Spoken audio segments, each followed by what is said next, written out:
Hello everyone, hope you have been doing well. तो आज मैं Alice through the looking glass movie को explain करने जा रही हूँ। मूवी की शुरुआत एलिस से होती है, जो कि समुद्री जहाज की कैप्टन है। एलिस का जहाज समुद्री लुटेरों और तूफान के बीच फंस गया था, पर एलिस हार नहीं मानती है। वो अपने जहाज और अपने साथियों को बचाकर एक लंबी जर्नी से अपने घर लंदन वापस आती है।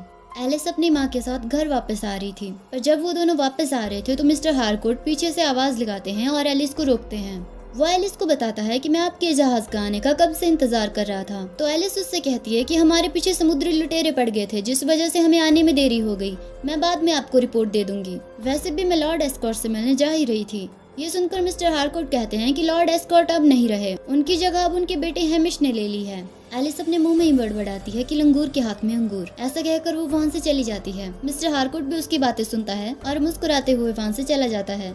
घर पहुंचने पर एलिस की माँ बताती है कि आज रात हेमिश की बिजनेस पार्टी है। तो एलिस कहती है कि हमें भी वहाँ पर जाना चाहिए। ये सुनकर उसकी माँ उसे बताती है कि हमें इनविटेशन नहीं मिला है, शायद हमारा इनविटेशन रास्ते में ही खो गया होगा। तो एलिस कहती है कि हमें इनविटेशन की जरूरत नहीं है, वैसे भी मेरे पास हेमिश के लिए बिजनेस ऑफर है। तो उसकी माँ उससे पूछती है कि तुम वापस जाना चाहती हो, तुम अभी अभी तो वापस आई हो। एलिस कहती है कि छोटी सी ट्रिप है, मैं फिर से वापस आ जाऊंगी। रात को एलिस और उसकी माँ हेमिश की बिजनेस पार्टी अटेंड करने के लिए जाती है। पार्टी में एलिस और उसकी माँ को मिस्टर हारकोर्ट मिलते हैं। मिस्टर हारकोर्ट एलिस से पूछते हैं कि आप यहाँ पर क्या कर रही हो। तो एलिस उसे बताती है कि मुझे लॉर्ड एस्कॉर्ट को रिपोर्ट देनी थी, इसलिए मैं यहाँ पर आई हूँ। ये सुनकर मिस्टर हारकोर्ट एलिस को हेमिश से मिलवाने ले जाते हैं। हेमिश एलिस को देखकर कहता है कि मुझे तो लगा तुम और मेरा जहाज दोनों डूब गए हैं, पर तुम वापस आ गई। पर एलिस कहती है कि वो मेरा जहाज है हेमिश।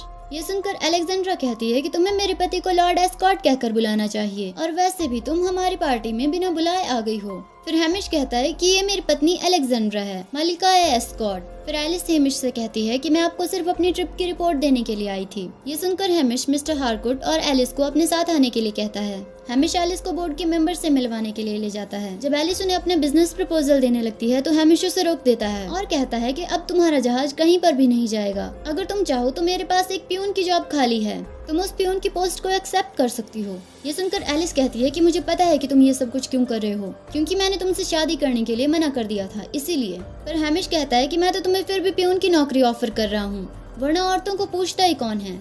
ये सुनकर बोर्ड के मेंबर्स हंसने लगते हैं और हेमिश भी उनके साथ हंसने लगता है।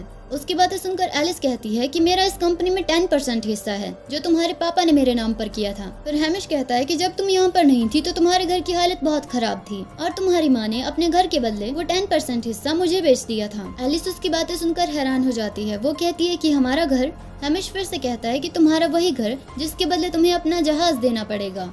एलिस कहती है कि वो मेरे पापा का जहाज है, पर हेमिश कहता है कि अगर तुम वो जहाज मुझे नहीं दोगी तो तुम्हारे पास तुम्हारा घर भी नहीं रहेगा, और हाँ, तुम मंडे से अपनी प्यून की नौकरी करने के लिए आ सकती हो। ये सुनकर एलिस उदास हो जाती है। तभी उसकी माँ भी वहाँ पर आ जाती है। एलिस की माँ कहती है कि तुम कैप्टन बनकर क्या उखाड़ लोगी, तुम्हें शादी कर लेनी चाहिए, तुम अपना घर कब बसाओगी। एलिस कहती है कि अगर ये सब ही करना था तो आपने बचपन में मुझे क्यों सिखाया कि लड़कियां सब कुछ कर सकती है। उसकी माँ कहती है कि वो बचपन की बातें थी। एलिस एक जगह पर बैठती है और कहती है कि मैं अपना जहाज उन्हें बेचकर एक प्यून की नौकरी करूं, सिर्फ इसलिए क्योंकि मैं लड़की हूं।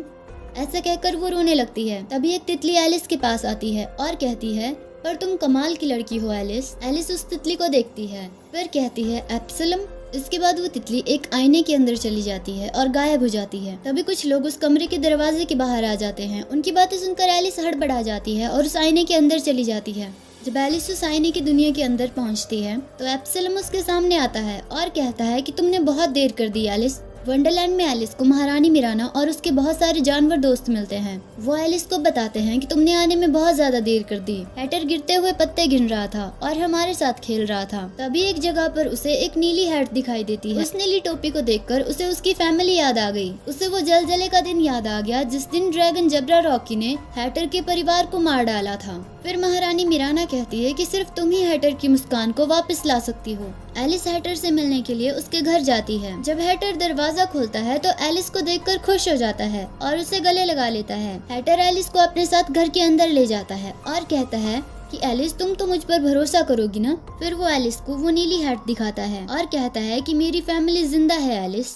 हैटर कहता है कि मुझे लगा कि ये हैट कई साल पहले फेंक दी गई थी, पर ये हैट अभी भी सही सलामत है। अगर ये हैट सही सलामत है तो इसका मतलब है मेरी फैमिली भी सही सलामत है। पर एलिस उससे कहती है कि तुम्हारी फैमिली तो मर चुकी है। एलिस की बातें सुनकर हैटर उससे पूछता है कि तुम मुझ पर भरोसा करती हो ना एलिस? पर एलिस कहती है कि मैं तुम्हारी बातों पर कैसे भरोसा करूं, तुमने ही तो मुझसे कहा था कि तुम्हारी फैमिली मर चुकी है। हैटर कहता है कि तुम मेरी फैमिली को वापस ला सकती हो एलिस, पर एलिस कहती है कि मैं उन्हें वापस नहीं ला सकती हूँ, ये नामुमकिन है।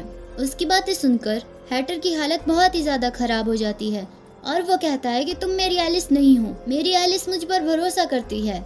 ऐसा कहकर वो एलिस को घर से बाहर निकाल देता है। एलिस दौड़कर मिराना और अपने बाकी साथियों के पास जाती है और उन्हें बताती है कि हैटर की हालत बहुत खराब है, मुझे डर है कि वो कहीं मर न जाए। उसने कहा अगर उसे ठीक करना है तो उसकी फैमिली को वापस लाना होगा।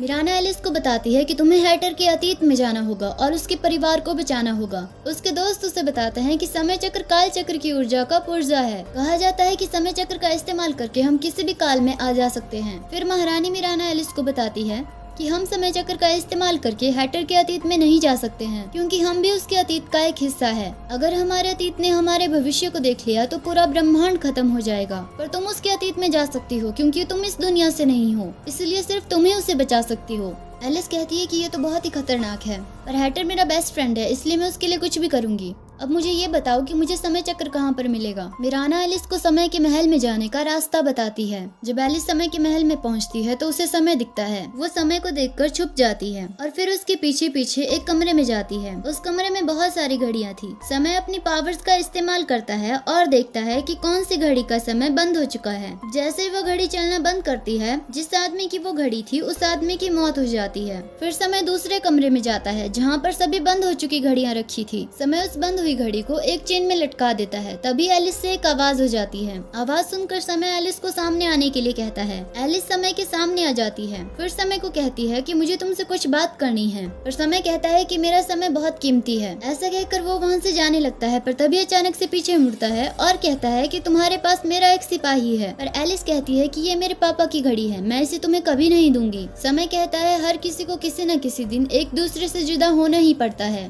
एक सेकंड एलिस के नजदीक आता है तो समय एलिस को बताता है कि ये एक सेकंड है। एलिस कहती है कि एक सेकंड भी कीमती होता है, पर समय कहता है कि बिल्कुल नहीं, सेकंड शुरू होने से पहले ही खत्म हो जाते हैं। फिर समय एलिस को कहता है कि मैं तुम्हें 1 मिनट देता हूँ, तुम्हें जो भी कहना है वो तुम कह सकती हो। एलिस उसे बताती है कि मेरा एक दोस्त है, उसकी जान खतरे में है, इसीलिए मुझे उसके अतीत में जाना है। पर समय कहता है कि तुम इतिहास को छेड़ना चाहती हो। एलिस कहती है कि मुझे अपने दोस्त की जान बचानी है, इसलिए मुझे समय चक्र चाहिए, मुझे तुम समय चक्र उधार में दे दो। पर समय कहता है कि समय चक्र से ही काल चक्र चलता है, मैं तुम्हें समय चक्र नहीं दे सकता हूँ। उसकी बातें सुनकर एलिस वहाँ से जाने लगती है, पर तभी समय वेलकन्स को आवाज डालता है कि मेरी मल्लिका आ रही है। उसकी बातें सुनकर वेलकन्स वहाँ से भागता है और सभी सेकंड्स को इकट्ठा करके समय की मल्लिका एलिजाबेथ से मिलने जाता है। फिर एलिजाबेथ को समय से मिलवाने के लिए उसके कमरे में ले जाता है। वहीं दूसरी तरफ एलिस समय चक्र के पास पहुँच जाती है। समय को भी इस बात का एहसास हो जाता है और वो जल्दी से एलिस के पास पहुँचता है। एलिस समय चक्र के अंदर जाती है और वहाँ पर एक चेन को देखती है। उस चेन पर लिखा था खींचो मुझे, तो एलिस उस चेन को खींच देती है और वहाँ से निकल जाती है। समय वेलकन्स से कहता है कि किस बेवकूफ ने उस चेन पर खींचो मुझे लिखा था। वेलकन्स कहता है कि आपने हुजूर। समय कहता है कि अपनी गलती मानने के लिए शुक्रिया। एलिस कहती है कि ये समय चक्र तो मेरे जहाज जैसा ही है, पर तभी समय उसके पीछे पीछे आ जाता है। पर क्योंकि अब काल चक्र समय चक्र के बिना ठीक ढंग से नहीं चल रहा था, इसलिए समय की ताकत अब कम हो चुकी थी, इसलिए समय एलिस तक नहीं पहुंच पाता है और एलिस हैटर के अतीत में पहुंच जाती है। एलिस को बाजार में हैटर दिखता है तो वो हैटर को देखकर गले लगा लेती है। तो हैटर उससे पूछता है कि क्या मैं तुम्हें जानता हूँ। तो एलिस उससे कहती है कि हम बचपन में मिले थे जब मैं बहुत छोटी थी। तो हैटर उससे कहता है कि अफसोस की बात है, पर मुझे कुछ याद नहीं है। तो एलिस उससे कहती है कि हम अभी नहीं मिले हैं, जब तुम कुछ और बड़े हो जाओगे तब हम मिलेंगे। तो हैटर उससे कहता है इसका मतलब है जब तुम छोटी और मैं बड़ा हो जाऊंगा तब हम मिलेंगे। क्या तुम्हारे दिमाग का ऊपर वाला फ्लोर खाली है? एलिस कहती है मुझे पता है कि कुछ सेंस नहीं बन रही है, पर ये सच है। हैटर कहता है एलिस लगता है तुम्हारी टाइमिंग बिगड़ गई है। पर एलिस कहती है नहीं, बिगड़ा तो टाइम मुझसे है, और थोड़ा नाराज भी है और गुस्से में भी। हैटर और एलिस महल में आते हैं जहाँ पर एलिजाबेथ की ताजपोशी हो रही थी। हैटर के पापा एलिजाबेथ को ताज पहनाने की कोशिश करते हैं, पर ताज एलिजाबेथ के सिर पर फिट नहीं हो रहा था। जिसकी वजह से हैटर को हंसी आ जाती है। ये देखकर एलिजाबेथ गुस्सा हो जाती है और कहती है कि ठीक ढंग से मुझे ताज पहनाओ। जब हैटर के पापा उसे ताज पहनाने की कोशिश करते हैं तो वो ताज टूट जाता है। वहाँ खड़े सभी लोग भी ये देखकर जोर जोर से हंसने लगते हैं। ये देखकर एलिजाबेथ को बहुत ज्यादा गुस्सा आता है और वो कहती है कि तुम सबका मैं सिर कलम करवा दूंगी, पर वो लोग फिर भी हंसते रहते हैं और एलिजाबेथ का मजाक बनाने लगते हैं। ये देखकर एलिजाबेथ को और भी ज्यादा गुस्सा आ जाता है और वो गुस्से में भड़कने लगती है कि मैं तुम सबको मार डालूंगी। उसकी बातें सुनकर उसके पापा खड़े हो जाते हैं और कहते हैं कि मुझे लगता था कि तुम कभी न कभी सुधर जाओगी और अपने गुस्से को काबू में रखोगी, पर अब मुझे ऐसा नहीं लगता है। फिर वो फैसला लेते हैं कि मेरी मौत के बाद मेरी छोटी बेटी मिराना को मेरा ताज मिलेगा। एलिजाबेथ कहती है कि मैं बड़ी हूँ, इस पर मेरा अधिकार है, पर उसके पापा कहते हैं कि तुमने वो अधिकार गवा दिया है। ये सुनकर एलिजाबेथ जोर जोर से चिल्लाती है और कहती है कि मैं इस दिन को कभी नहीं भूलूंगी, मैं तुम सबसे बदला लूंगी। ऐसा कहकर वो वहाँ से जाने लगती है तो मिराना उसे रोकती है। एलिजाबेथ मिराना को कहती है कि तुम सच बता क्यों नहीं देती कि उस दिन क्या हुआ था, पर मिराना अपनी पलकें झुकाकर वहीं पर खड़ी रहती है और कुछ नहीं कहती है। एलिजाबेथ वहाँ से रोते रोते चली जाती है और कहती है कि मुझसे कोई प्यार नहीं करता। सब लोगों के जाने के बाद हैटर के पापा हैटर से कहते हैं कि अगर तुम हाई टॉप खानदान की इज्जत रखना चाहते हो तो तुम्हें अपना बचपना और पागलपना छोड़ना होगा। तो उनकी बातें सुनकर हैटर कहता है कि आपके लिए तो मैं एक लूजर ही हूँ। फिर उसके पापा कहते हैं कि तुम हमेशा एक लूजर ही रहोगे। हैटर कहता है कि अगर मैं घर छोड़कर चला जाऊं तो इसका मतलब है आपको उससे भी कोई फर्क नहीं पड़ेगा। ठीक है, तो मैं घर छोड़कर चला जाऊंगा। जब हैटर अपना घर छोड़कर जा रहा था तो एलिस उसे रोकती है और कहती है कि तुम्हें अपने परिवार के पास वापस जाना चाहिए, तुम्हारे परिवार की जान को खतरा है। और हैटर उसकी बातों पर भरोसा नहीं करता है और वहाँ से चला जाता है। एलिस कहती है तो ठीक है, मैं ही तुम्हारे परिवार को बचाने के लिए जाती हूँ। इससे पहले कि एलिस हैटर के मम्मी पापा को कुछ बता पाती, मिराना वहाँ पर आ जाती है और हैटर के मम्मी पापा से एलिजाबेथ के बिहेवियर के लिए माफी मांगती है। तो हैटर के पापा कहते हैं कि आपको माफी मांगने की जरूरत नहीं है, हम सभी को पता है कि उस दिन एलिजाबेथ के साथ क्या हुआ था। अगर उसके बचपन में उसका एक्सीडेंट नहीं हुआ होता तो आज ये दिन नहीं देखना पड़ता। उनकी बातें सुनकर एलिस कहती है कि अगर एलिजाबेथ का एक्सीडेंट ही नहीं हुआ होता तो जलजिले की रात ही नहीं होती। ऐसा कहकर एलिस वहाँ से चली जाती है और फिर से समय चक्र का इस्तेमाल करती है। एलिजाबेथ का एक्सीडेंट होने में अभी 15 मिनट बाकी थे। तभी छोटा हैटर एलिस को मिलता है। वो एलिस को बताता है कि मेरे पापा इस जगह के सबसे बढ़िया हैटर है, वो आपके लिए भी एक बहुत अच्छी हैट बनाएंगे। तभी हमें छोटी एलिजाबेथ और उसकी बहन मिराना को दिखाया जाता है। वो दोनों केक के लिए लड़ाई कर रही थी तो उनकी माँ उन्हें कहती है कि तुम दोनों बराबर बराबर केक खाओगी। वहीं दूसरी तरफ छोटा हैटर एलिस को अपने पापा की दुकान पर ले आता है। फिर हैटर अपने पापा को अपनी बनाई हुई एक छोटी नीली हैट दिखाता है, पर उसके पापा कहते हैं कि ये ठीक ढंग से नहीं बनी हुई है। जब वो उसे ठीक करने की कोशिश करते हैं तो उस हैट का एक टुकड़ा टूट जाता है। ये देखकर छोटा हैटर उदास हो जाता है, पर उसके पापा उस हैट को डस्टबिन में फेंक देते हैं। ये देखकर छोटा हैटर वहाँ से रोते हुए निकल जाता है। तभी छोटे हैटर की माँ भी वहाँ पर आ जाती है। वो उसके पापा से पूछती है कि तुम हमेशा उसके साथ इतनी सख्ती से क्यों पेश आते हो। तो उसके पापा कहते हैं कि मैं इसकी कला को और सुधारना चाहता हूँ, जिससे इसकी कला और निखरे, इसीलिए मैं इसके साथ ऐसे बर्ताव करता हूँ। एलिस भी उनकी बातें सुन रही थी। तभी एलिस को वहाँ पर एक घड़ी दिखाई देती है। उस घड़ी में 6 बजने के लिए अब सिर्फ 4 ही मिनट बचे हुए थे। हैटर के पापा एलिस को एक हैट देते हैं और कहते हैं कि ये हैट तुम पर काफी जचेगी, पर एलिस कहती है कि मुझे माफ करना, पर मुझे यहाँ से जाना पड़ेगा। वहीं दूसरी तरफ मिराना वापस किचन में आती है और उस केक के टुकड़े को उठाकर वहाँ से भाग जाती है। इसके बाद हमें छोटी एलिजाबेथ को दिखाया जाता है। एलिजाबेथ चिंटियों को खाना दे रही थी। तभी उसकी माँ मिराना को लेकर वहाँ पर आती है और कहती है कि मैंने तुम दोनों से कहा था कि तुम दोनों मिल बांट कर उस केक को खाओगी। तभी उसकी माँ को एलिजाबेथ के बेड के पास केक के टुकड़े मिलते हैं और वो एलिजाबेथ से पूछती है कि तुमने इस केक को खाया है ना। पर एलिजाबेथ कहती है कि मैंने नहीं खाया है, मिराना ने खाया है। पर मिराना झूठ बोल देती है। वो कहती है कि मैंने नहीं खाया है। ये सुनकर उनकी माँ गुस्सा हो जाती है और कहती है कि तुम अपनी छोटी बहन को कैसे फंसा सकती हो। अपनी माँ की बातें सुनकर एलिजाबेथ को गुस्सा आ जाता है और वो भागते हुए अपने कमरे से निकल जाती है। वहीं दूसरी तरफ एलिस भी एलिजाबेथ को ढूंढ रही थी। वो देखती है कि एलिजाबेथ एक घड़ी से टकराने वाली है, जिसकी वजह से उसका सिर फूट सकता है। वो एलिजाबेथ को बचाने की कोशिश करती है, पर एलिजाबेथ फिर भी गिर जाती है और उसके सिर पर चोट लग जाती है। एलिजाबेथ के मम्मी पापा भी वहाँ पर आ जाते हैं और वो एलिजाबेथ को उठाकर वहाँ से ले जाते हैं। ये देखकर एलिस दुखी हो जाती है। तभी एलिस को समय की बातें याद आती है कि तुम अतीत को बदल तो नहीं सकती हो, पर उससे कुछ सीख जरूर सकती हो। तभी एलिस को हैटर के पापा दिखाई देते हैं। हैटर के पापा डस्टबिन से उस नीली हैट को उठाते हैं और साफ करके अपनी पॉकेट में डाल देते हैं। फिर एलिस को याद आता है कि ये वही नीली हैट है जिसके बारे में हैटर ने कहा था कि अगर ये हैट सही सलामत है इसका मतलब है मेरी फैमिली भी सही सलामत होगी। उसके साथ ही एलिस को याद आता है कि जब वो समय के साथ उस बंद हुई घड़ियों के कमरे में गई थी तब उसे वहाँ पर हाई टॉप के परिवार की एक भी बंद हुई घड़ी नहीं मिली थी। फिर वो कहती है इसका मतलब है हाई टॉप फैमिली जिंदा है। पर तभी अचानक से वो घड़ियों के एक कमरे में पहुंच जाती है। वहाँ पर उसे समय मिलता है। समय की हालत बहुत ज्यादा खराब हो चुकी थी, इसलिए वो कहता है कि मुझे तुम समय चक्र जल्दी से दे दो। पर एलिस कहती है कि मुझे माफ करना पर मुझे अपने दोस्त को बचाना है और फिर समय चक्र का इस्तेमाल करके जलजले वाली रात को पहुँच जाती है। वहाँ पर वो देखती है कि ड्रैगन जबरा रॉकी आग उगल रहा था। हाई टॉप फैमिली जो कि हैटर का परिवार है उन लोगों पर भी आग का गोला गिरने ही वाला था कि तभी एलिजाबेथ वहाँ पर आ जाती है और पूरी हाई टॉप फैमिली को कैद कर लेती है। एलिस फिर से समय चक्र का इस्तेमाल करती है और हैटर से मिलने उसके घर वापस आती है। पर वो देखती है कि हैटर की हालत बहुत ही ज्यादा खराब हो चुकी थी। वो हैटर की वो नीली छोटी हैट उठाती है और कहती है कि मुझे माफ कर दो कि मैंने तुम पर भरोसा नहीं किया, तुम्हारी फैमिली सच में जिंदा है। उसकी बातें सुनकर हैटर आंखें खोल देता है और कहता है कि तुम तो एलिस हो, मेरी एलिस। एलिस हैटर को गले लगा लेती है। फिर हैटर कहता है कि अगर मेरी फैमिली जिंदा है तो वो आज तक मुझसे मिलने क्यों नहीं आई। तो एलिस हैटर को बताती है कि तुम्हारी फैमिली को एलिजाबेथ ने कैद में रखा हुआ है। उसकी बातें सुनकर हैटर ठीक हो जाता है। फिर कहता है कि मैं उस रेड क्वीन के चुंगल से अपनी फैमिली को बचाऊंगा। फिर हमें रेड क्वीन एलिजाबेथ के महल को दिखाया जाता है। एलिजाबेथ एक फोटो फ्रेम को उठाती है और कहती है मेरे मजदूरों खोदते रहो। कि तभी अचानक से समय वहाँ पर आ जाता है। समय को देखकर एलिजाबेथ उससे पूछती है कि समय चक्र कहाँ पर है। तो समय उसे बताता है कि एलिस समय चक्र को लेकर एक बड़े से आईने में कूदकर उस पार चली गई। उसकी बातें सुनकर एलिजाबेथ 2 सैनिकों को बुलाती है और समय को कैद करने के लिए कहती है। हैटर और उसके दोस्त महल के अंदर आते हैं और फिर अलग अलग होकर उसके परिवार को ढूंढने लगते हैं। पर एक एक करके हैटर के सभी दोस्त कैद हो जाते हैं। हैटर और एलिस एक कमरे में आते हैं और कहते हैं कि ये आखिरी कमरा बचा हुआ है। पर हैटर को उसके परिवार वाले उस कमरे में भी नहीं मिलते हैं। हैटर उदास हो जाता है और कहता है कि मुझे लगा वो यहाँ पर जरूर होंगे।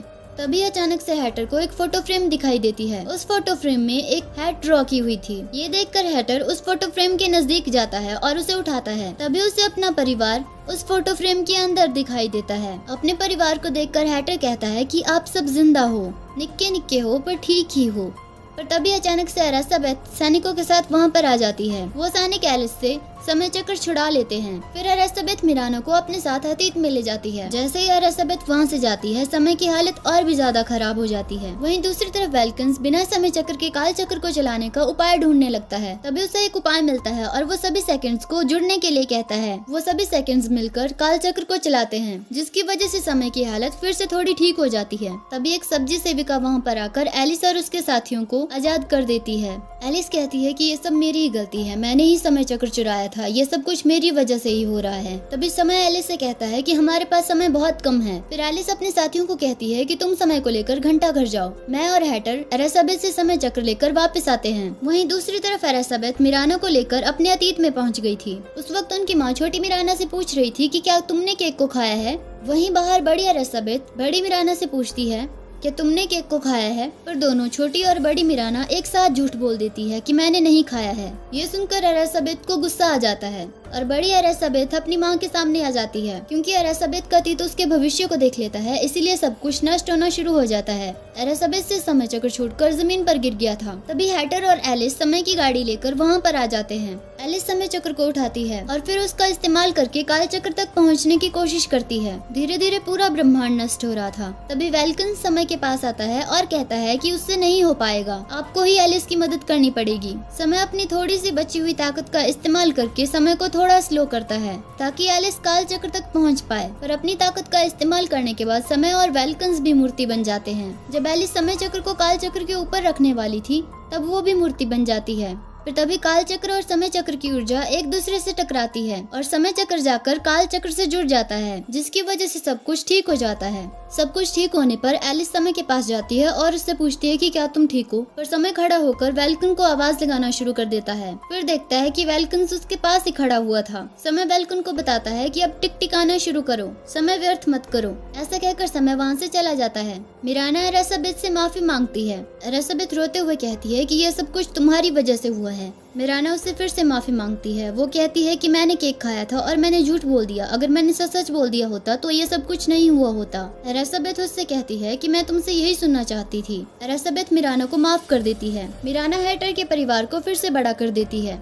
हैटर अपने परिवार को देखकर खुश हो जाता है और उन सब से गले मिलता है। एलिस समय से मिलने जाती है और उससे माफी मांगती है।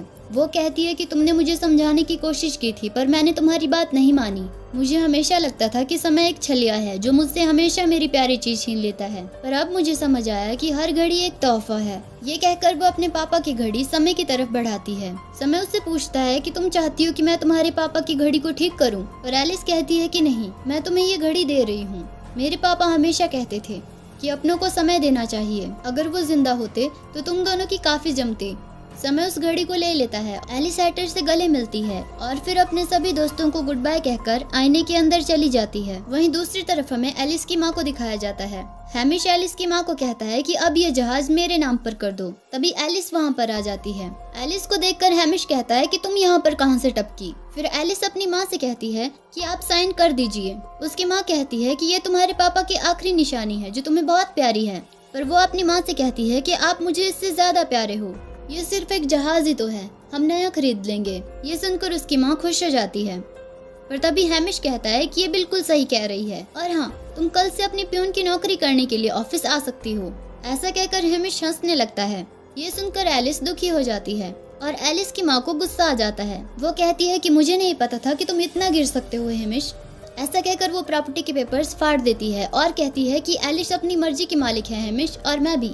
फिर हमें दिखाया जाता है कि एलिस और उसकी माँ अपनी एक नई कंपनी खोलते हैं। एलिस की माँ उससे कहती है कि अब हम औरतें हैमिश को बताएंगे कि बिजनेस कैसे करते हैं। तभी मिस्टर हार्डकोट भी वहाँ पर आ जाते हैं। वो कहता है कि captain Alice, Kingsley and Kingsley company की ये पहली यात्रा है, तो क्या हम चलें? एलिस की माँ कहती है कि समय किसी के लिए नहीं रुकता है मिस्टर हार्डकोट। फिर एलिस कहती है कि इसीलिए हमें चलना चाहिए। ऐसे कहकर वो तीनों जहाज पर चढ़ते हैं और इसी के साथ मूवी खत्म हो जाती है।